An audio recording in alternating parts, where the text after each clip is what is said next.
The alien princess insulted a human soldier, not knowing he had broken mighty realms. The station called Veyrath Prime floated between 3-star systems, owned by none of them. That was the point. Neutral ground. A place where species that did not fully trust each other could still sit in the same room and talk without it meaning too much. The Galactic Conclave had chosen it for exactly that reason.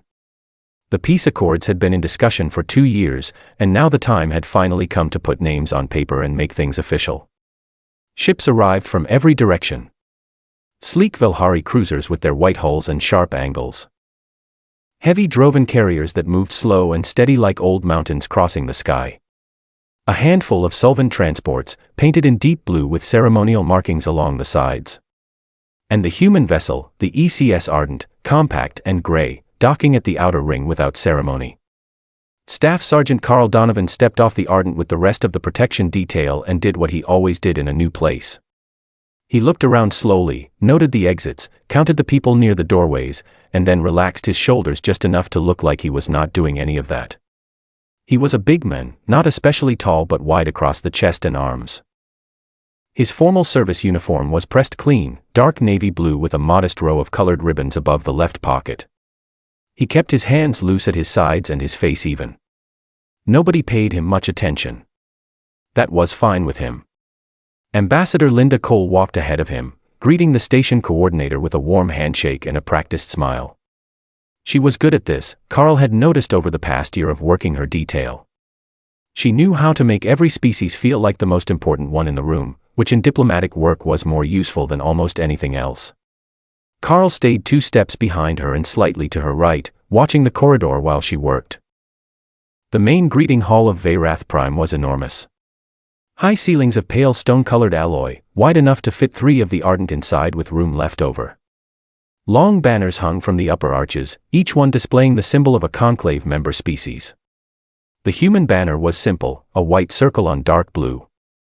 Carl glanced at it once as he passed beneath it, then looked back at the crowd. There were hundreds of people moving through that hall.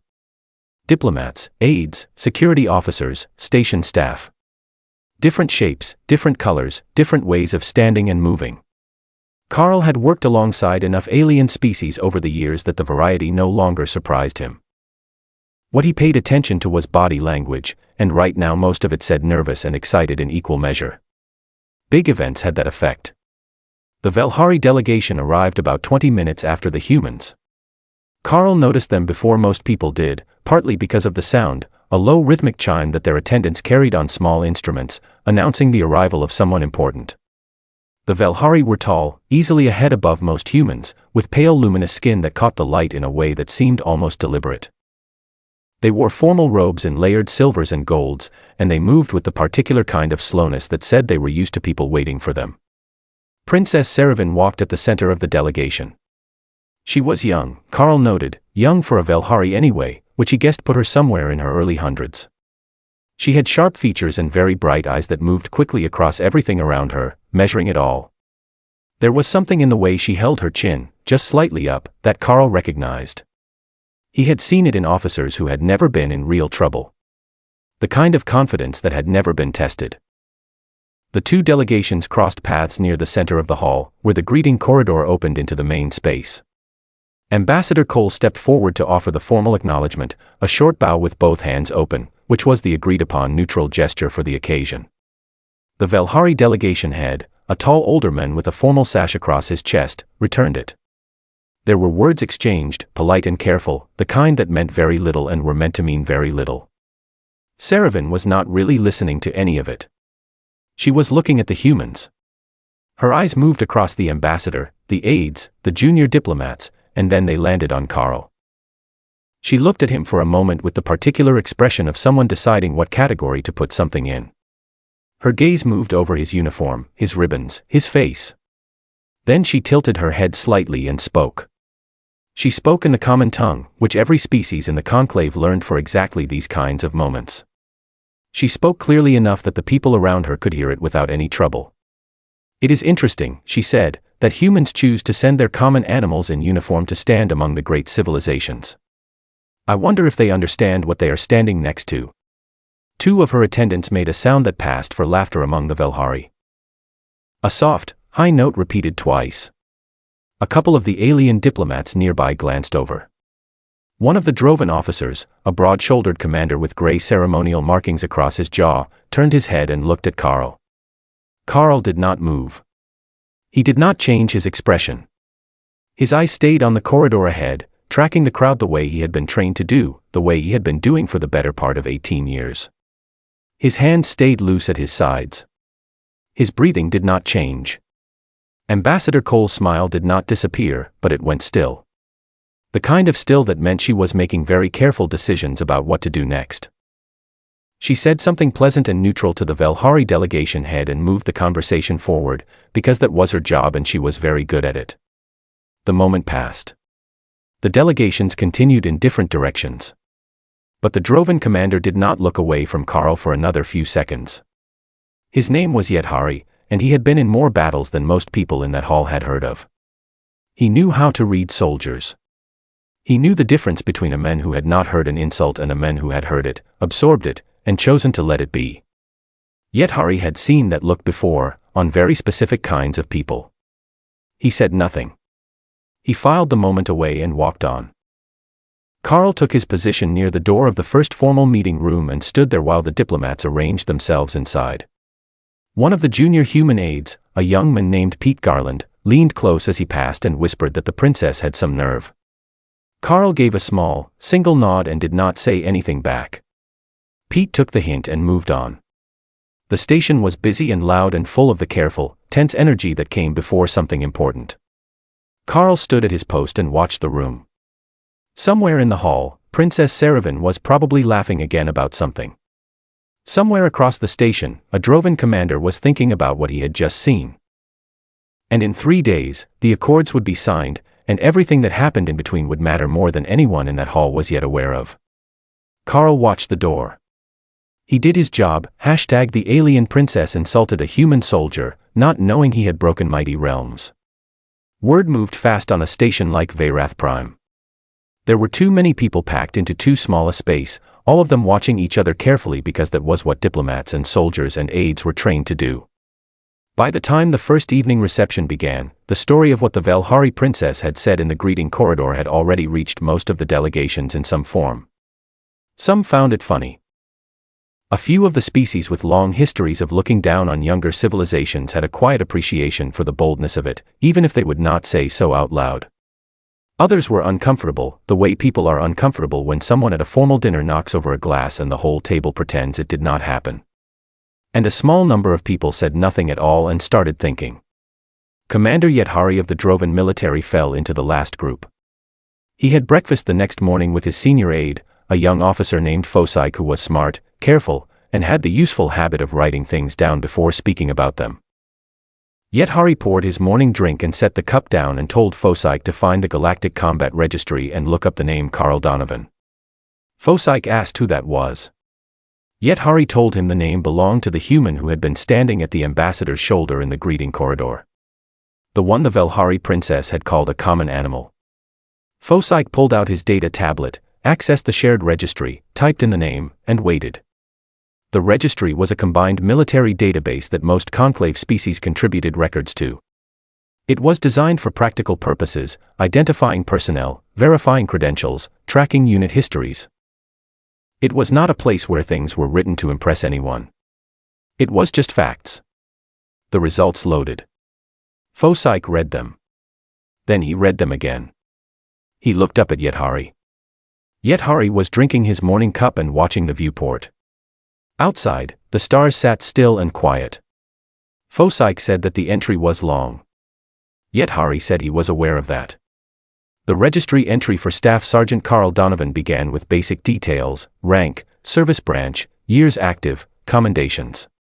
The commendations alone filled a noticeable portion of the entry. But it was the operational history that took up the most space.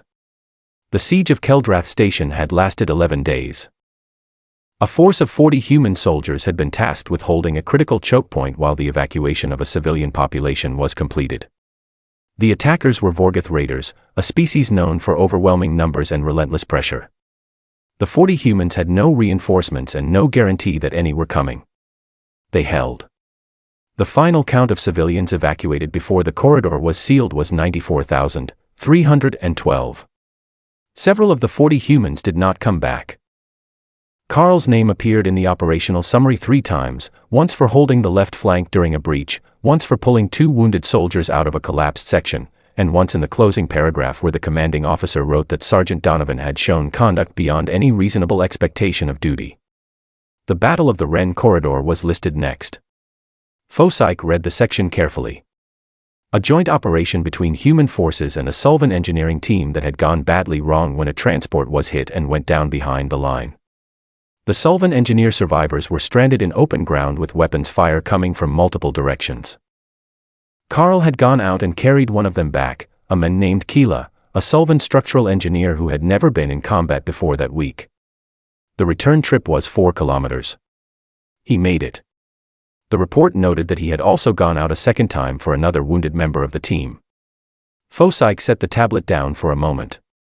Then he picked it up again. The Dervan conflict entry was briefer but heavier. A Drovan colony, Fosyke recognized the name of it. It was well known in Drovan military history, had been under siege for months and was considered lost. Human forces had coordinated a relief operation under difficult conditions and broken the siege. Carl's unit was named in the Drovan after-action report as one of the key ground elements. There was a note at the bottom of the section, written by a Drovan general whose name Fosyke also recognized, saying that the humans had fought with a commitment that was, in that general's words, difficult to describe adequately in a formal document. There were more entries after that.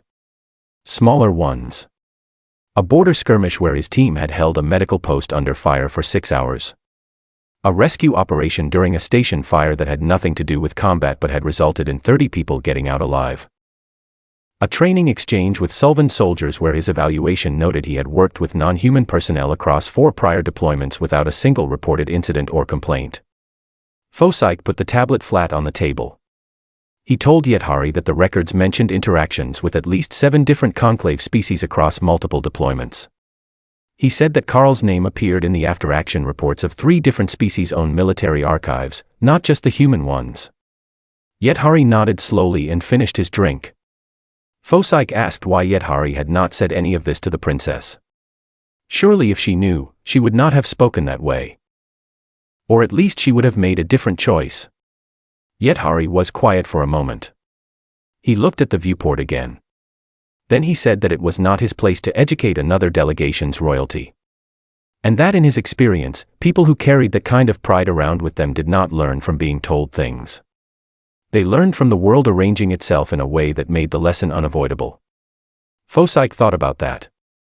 He asked whether Yethari thought that was going to happen here. Yethari said he thought it already had, and that it was just a question of when the princess would notice. That afternoon, Fosyke passed through the main meeting area and saw Carl at his post near the corridor entrance. Just standing there, watching the hall. Not talking to anyone. Not doing anything that looked important. A big, quiet man in a dark uniform with a short row of ribbons on his chest. Fosyke had a strange feeling, looking at him. The kind of feeling that came when you saw something you did not understand at first and then understood too well. He wondered how many of the people walking past that man had any idea who they were walking past. From the look of things, not many of them did. And across the station, in the Velhari quarters, Princess Saravan was preparing for the next day's formal dinner with no reason yet to think that anything had changed at all. #The alien princess insulted a human soldier, not knowing he had broken mighty realms. The formal dinner on the second evening was held in the station's largest gathering space, a wide hall with long tables arranged in a horseshoe shape so that every delegation could see every other one. The lighting was warm and low, the kind designed to make everyone feel like equals without anyone having to say it out loud. Plates were set in the neutral style, every delegation provided its own food, brought from its own ship, so that no one had to eat something they could not digest or did not want to. It was the kind of event that looked relaxed but was not. Every word said at a table like that carried weight. Every gesture was noted by someone. The dinner was a test as much as a meal, and everyone seated there knew it. Carl stood at his post along the wall behind the human table. He had eaten earlier, quickly, in the small break room the security teams shared near the back of the station. Standing during a long dinner was not new to him. He had done it hundreds of times. His job at this kind of event was to watch the room, stay ready, and stay invisible. He was good at all three. Ambassador Cole sat at the head of the human table, speaking in low, careful tones with the aides seated next to her. The rest of the human delegation was spread along the table, diplomats, advisors, a cultural liaison named Grace Webb who had a gift for knowing when a conversation was about to go wrong. Grace was watching Saravin's table from across the room with the particular look of someone who had already decided they did not like how the evening was going. Saravin sat at the center of the Velhari table, which was positioned near the top of the horseshoe. She had dressed in formal Velhari robes, deep silver with gold edging, and wore a circlet of pale stone across her forehead. She looked every part the princess.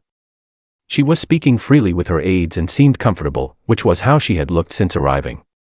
The events of the previous day had not visibly changed her. Dinner moved through its first hour without incident. There were short speeches. Polite applause. The station's host coordinator gave a brief address about the significance of the occasion and the shared commitment of all species present. It was well received. Things were going smoothly. Then, during the quieter middle stretch of the meal, when conversations had broken off into smaller groups at each table, Saravin spoke again. She was not being especially quiet about it.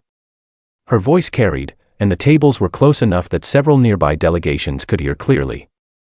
She was saying something to one of her senior aides about the nature of humanity's place in the conclave, how it was a curious thing that a species so recently spacefaring had managed to acquire such a large seat at the table. She said it with a light tone, the kind used for observations that are meant to sound casual while landing hard. She said that, of course, blunt instruments had their uses. She said that humanity's rise had been rapid, and that rapid rises were usually built on luck rather than true strength.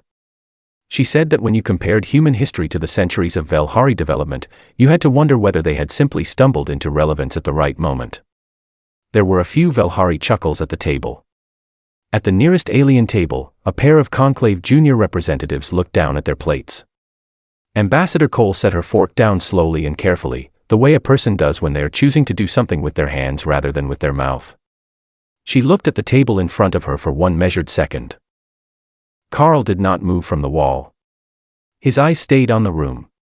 But somewhere behind them, something noted every word. The silence that followed was the uncomfortable kind.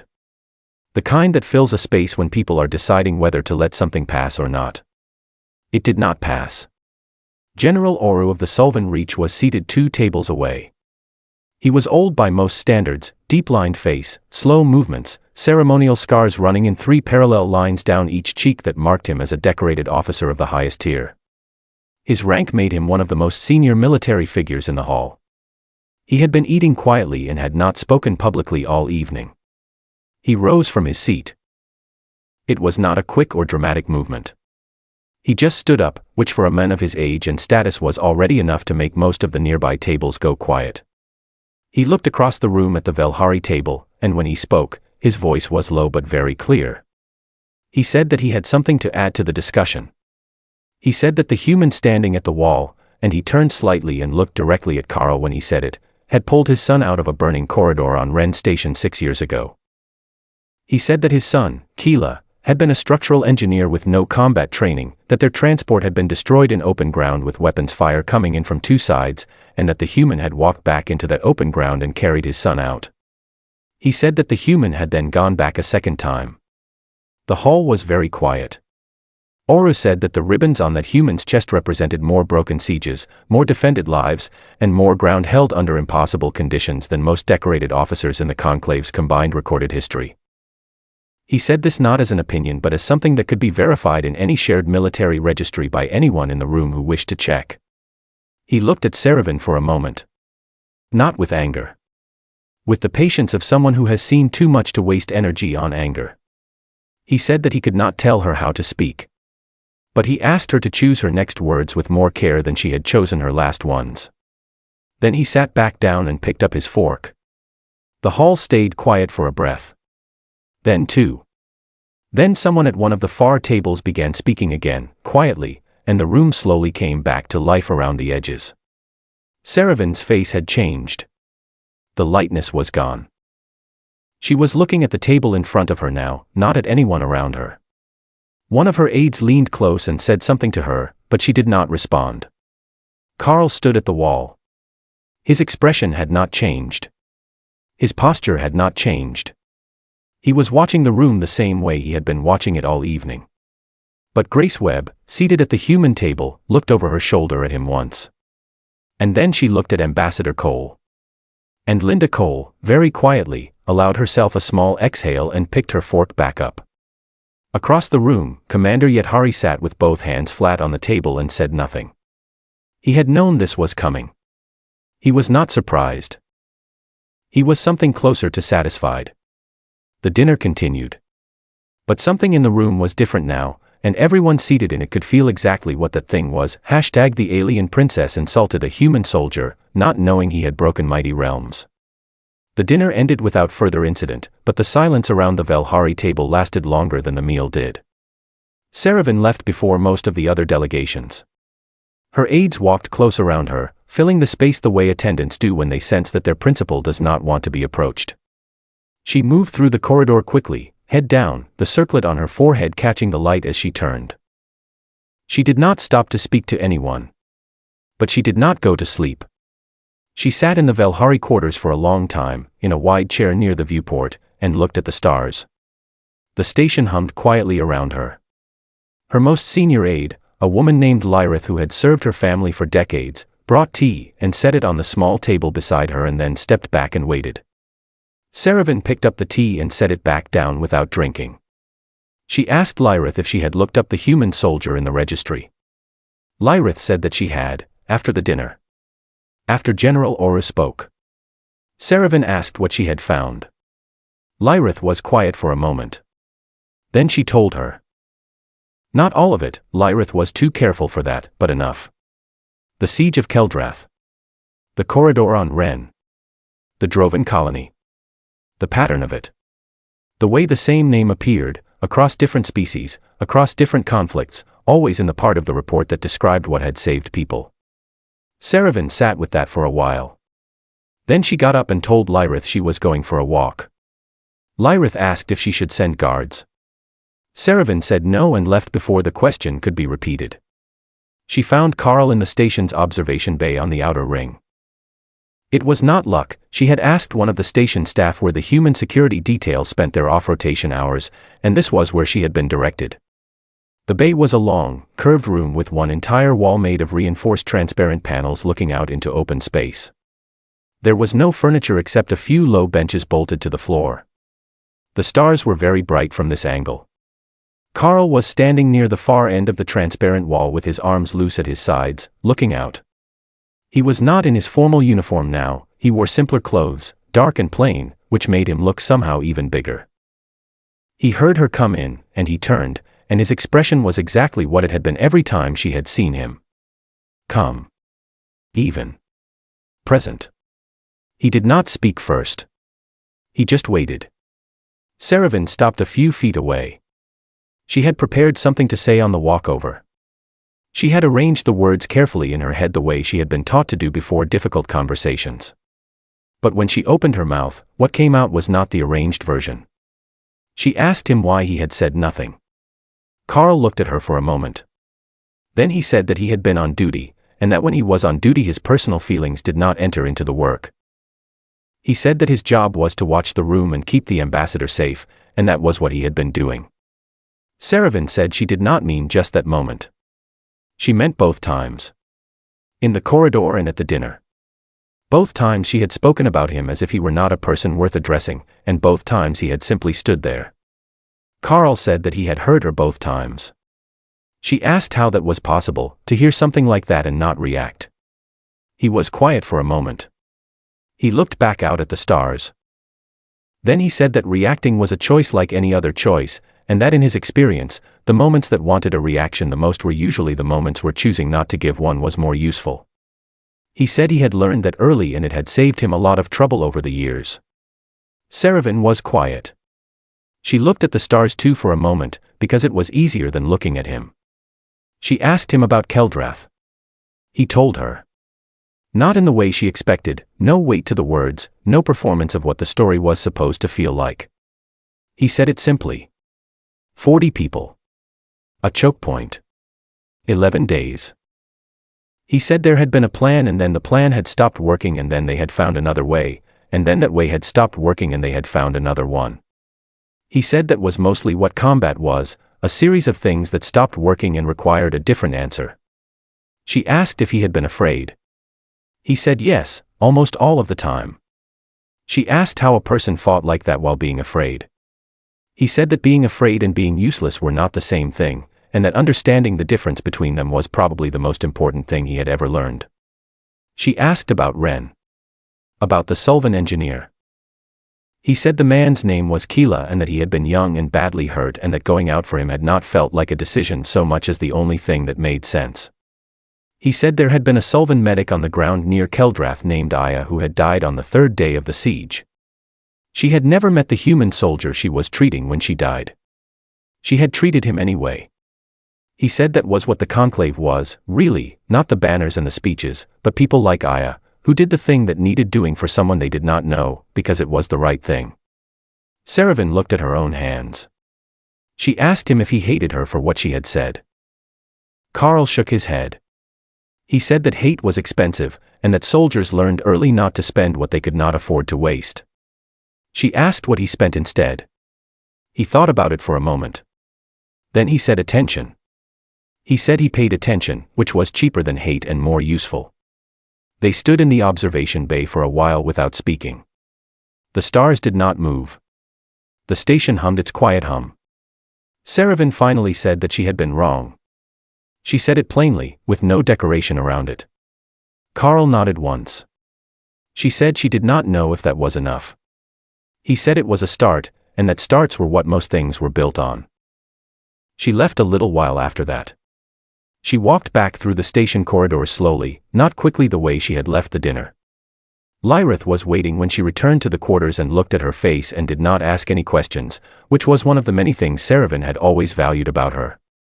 Saravan sat down, picked up the tea that had gone cold by now, and drank it anyway. She had one more day on Veyrath Prime. One more day before the accords were signed and everyone went back to their ships and their systems and their ordinary distances. She knew what she needed to do with it. The alien princess insulted a human soldier, not knowing he had broken mighty realms. The last day on Veyrath Prime began with the quiet kind of energy that comes before something final. People moved through the corridors a little more carefully, spoke in slightly lower voices, checked the time more often. The signing ceremony was set for mid-morning in the main hall, and every delegation was in the process of getting itself in order. Carl was up before most of the station. He ran through his morning checks, reviewed the day's schedule with the rest of the protection detail, and ate breakfast in the security room with Pete Garland and 2 other members of the team. Pete tried to make conversation about the dinner from the night before. Carl listened, said a few words, and then redirected the discussion toward the day's positioning plan, because there was work to do and the work was what mattered.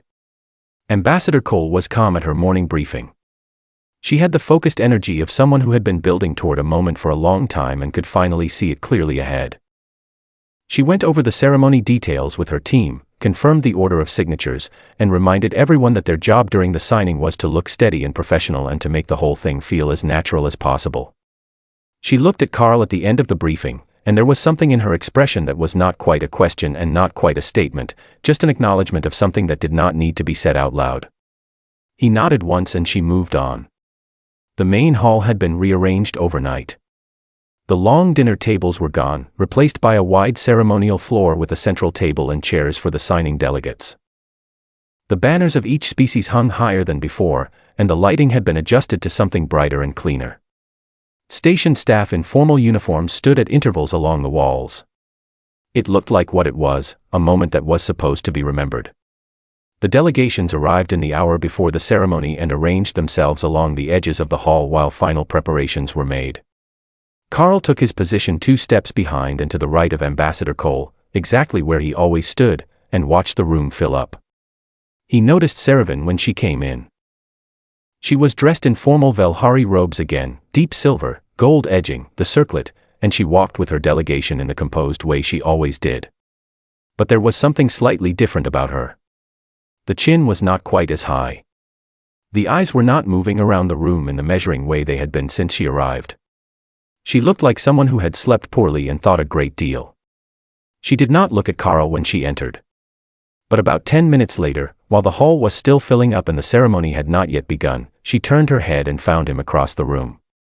Their eyes met for a moment. She looked away first.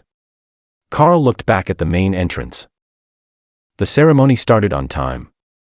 The conclave coordinator gave a short formal address about the meaning of the accords, about the decades of negotiation that had led to this moment, about what it meant for every species present to commit to this shared framework. It was well written and he delivered it well. Several delegates nodded during it. A few of the older ones looked like they were thinking about things that had happened a long time ago. Then the delegates approached the table one by one, in the agreed order, and placed their marks on the document. Ambassador Cole went for the human delegation and signed with a steady hand. When she walked back to her position, she let out a single, very quiet breath and stood straight. It was done. The hall applauded in its various ways, clapping, the Sullivan low-tone hum of appreciation, the droven formal stamp of boot heels. There was a warmth in the room that had not been there before, the kind that comes when something long and difficult finally reaches its end. People began to move, to speak, to drift toward each other across the old lines of table and delegation. It was the part of these events where the real conversations happened, the ones without agendas, where people said what they actually thought because the formal portion was over. Carl was watching the room when he heard his name. He turned. Saravan was standing 6 feet away. She had walked across the hall, past her own delegation, past 2 other species tables, and across the open floor, and was standing in front of him in the middle of the room where everyone could see. He waited. She stood very straight. She folded her hands in front of her in the Velhari formal gesture, both hands together, head slightly inclined, which meant the speaker was offering full respect to the listener and expected nothing in return. It was not a gesture used lightly. Then she spoke. Not quietly. Not into the space between them. Clearly, in the common tongue, with enough volume that the delegations nearest to them could hear every word without straining. She said that 2 days ago she had made a serious and public error. She said that she had looked at a soldier she did not know and had spoken about him as if he were something less than what he was, and that she had done it in front of others as if it were a small and forgivable thing to do. She said his name. Staff Sergeant Carl Donovan. She said it the way his own officers would say it, rank first, full name, no softening. She said that this man had defended the lives of people from no fewer than 7 species currently represented in the hall. She said his name appeared in the military records of 3 different civilizations, written there by officers from those civilizations who had considered it worth recording. She said that the station on Keldrath had held because of soldiers like him, that the corridor on Ren had not become a graveyard because of him, that a Droven colony that every strategy report had written off as lost had come back because of units that included him. She said that she had spoken out of ignorance, and that ignorance was not an excuse, and that she was no longer willing to carry it. Then she bowed. A deep Velhari bow, spine forward, hands opened outward. The kind reserved for formal acknowledgement of someone considered worthy of full honor. The hall was very still. Carl looked at her for a moment. He let the moment be what it was. Then he gave a single, slow nod, not a small one, but a full acknowledgement, the kind that said the thing was received and accepted and considered sufficient. Saravan straightened. She held his gaze for one more second, then turned and walked back to her delegation with her head level. General Oru, standing near the Sullivan table, inclined his head once toward Carl. Carl returned the gesture. Commander Yethari, across the room, turned to Fosyke and said nothing. He did not need to. Ambassador Cole stood close by, watching. She did not speak for a moment. Then she said quietly, to no one in particular, that some things sorted themselves out. The hall came back to life around them, voices, movement, the low comfortable sound of people relaxing into the end of something long. People drifted together and apart. Handshakes were given. Small gifts were exchanged. Somewhere near the far end of the room, someone laughed. Later, when the Ardent had undocked from Veyrath Prime and the station had fallen behind them into the dark, Pete Garland asked Carl if he thought the princess had meant what she said. Carl thought about it for a moment. Then he said he thought she had. Pete asked if that was enough. Carl looked out the small porthole beside his seat. The stars were moving again, slowly, the way they always did when a ship was underway. He said that it was more than enough. He said that most things started much smaller than that and still managed to become something real. Pete nodded and did not ask any more questions. Carl leaned back in his seat and closed his eyes and let the ship carry him home.